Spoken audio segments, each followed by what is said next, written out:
Halo, selamat pagi sahabat Altin di mana saja berada. Hari ini jumpa lagi dengan saya dan ada yang bertanya kepada saya, Sabam Nim, ya.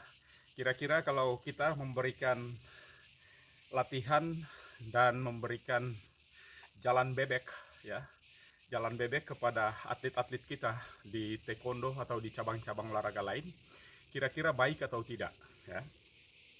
Terkait ini maka perlu saya jelaskan kepada kita semua bahwa yang pertama saya mengatakan boleh saja melakukan jalan bebek, tetapi dengan alternatif bukan pada full skat, tapi semi skat, ya. Jadi mereka tidak jalan sampai ke bawah sekali, tapi hanya dengan setengah setengah jongkok saja, ya. Jadi tidak full skat, tapi semi skat. Jadi mereka boleh berjalan dengan hanya jongkok setengah, ya. Mengapa demikian? Karena kalau mereka jongkok penuh, itu berarti akan mengganggu ligamen-ligamen kita atau mengganggu lutut kita secara menyeluruh, ya. Yang pertama kita tahu dulu bahwa tulang-tulang yang berpengaruh pada sendi lutut kita yaitu ada tulang paha atau femoris, ya, ada femur, kemudian ada tibia di lutut sini, kemudian ada fibula dan ada patella atau tempurung lutut, ya. Yang perlu diingat bahwa cedera itu tidak akan terjadi ketika Anda melakukan jalan bebek atau juga squat jump yang full dan beberapa bentuk latihan yang berbahaya yang lain yang tidak saya sebutkan karena waktunya terbatas. Nanti akan saya sebutkan di waktu yang lain, ya. Mengapa sampai kita memberikan latihan kepada mereka itu akibat cedera itu akan dialami ketika mereka itu dalam posisi yang lelah, ya, atau kelelahan maksimal. Jadi kalau mereka dalam kondisi bugar-bugar, ya, mereka tidak akan mengalami cedera. Mungkin akan mengalami cedera kalau mereka tidak siap otot-ototnya. Maka itu nanti akan ada pemanasan dan segala macam. Tetapi yang perlu saya ingatkan, cedera itu akan terjadi ketika atlet kita atau anak-anak asuh kita, entah atlet apa saja, itu cederanya akan terjadi ketika mereka berada dalam kondisi lelah maksimal. Jadi kalau mereka sudah lelah sekali dan baru kemudian dikasih jalan bebek, maka itu akan sangat mempengaruhi ligamen-ligamen yang ada di lutut dan itu pasti akan mengakibatkan cedera, ya. Lalu kemudian ligamen-ligamen apakah saja yang ada di lutut itu, di seputar lutut itu? Ya, untuk Anda saudara-saudara semua ketahui bahwa eh, ada empat, ya, ada empat ligamen yang sangat berpengaruh pada sendi lutut Anda, ya. Ya, yang pertama itu ada LCL, ya. LCL itu eh, lateral kolateral medial, ya.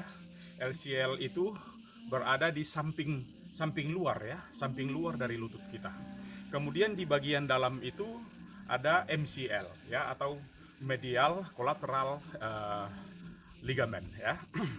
Dan kemudian ada di eh, bagian belakang itu ada juga PCL dan ada di bagian tengah atau di bagian dalam yang sifatnya cross itu adalah ACL, ya, atau masing-masing kalau kita bilang PCL itu berarti posterior cruciate, ya, ligamen, dan kemudian ACL itu adalah anterior, ya, cruciate ligamen. Jadi empat ligamen ini sangat berpengaruh terhadap pergerakan lutut Anda. Anda tahu bahwa fungsi ligamen kita adalah menjaga stabilitas tulang.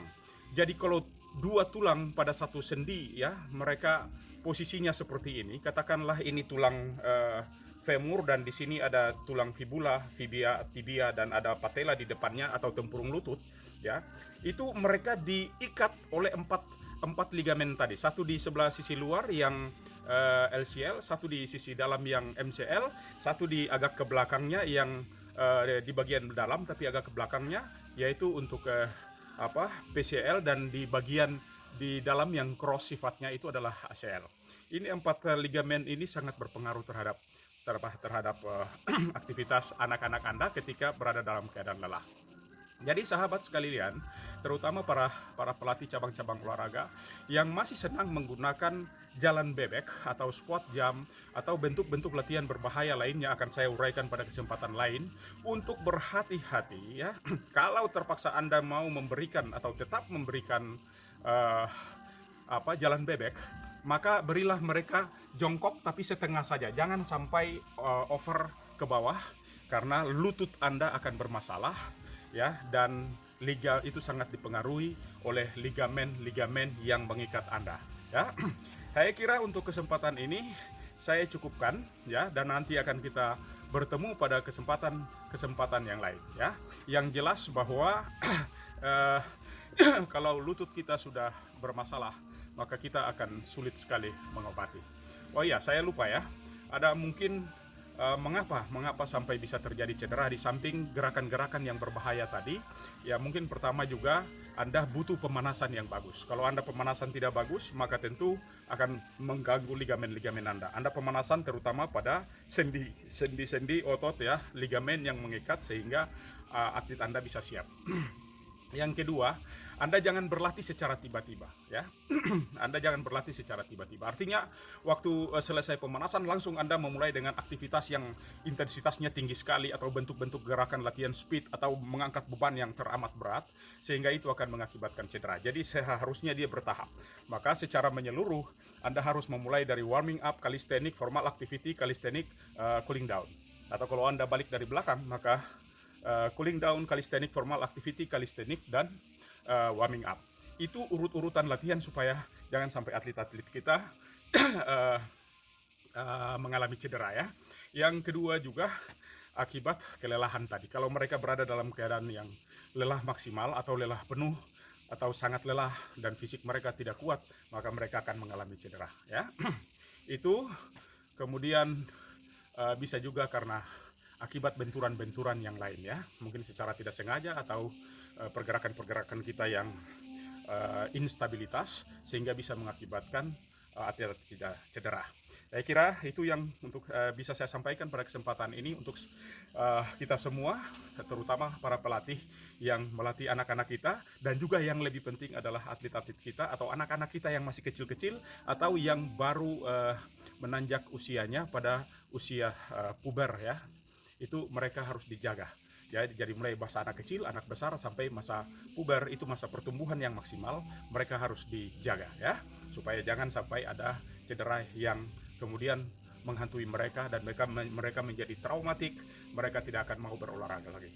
Demikian saudaraku sekalian di mana saja berada, salam sahabat Altin ya.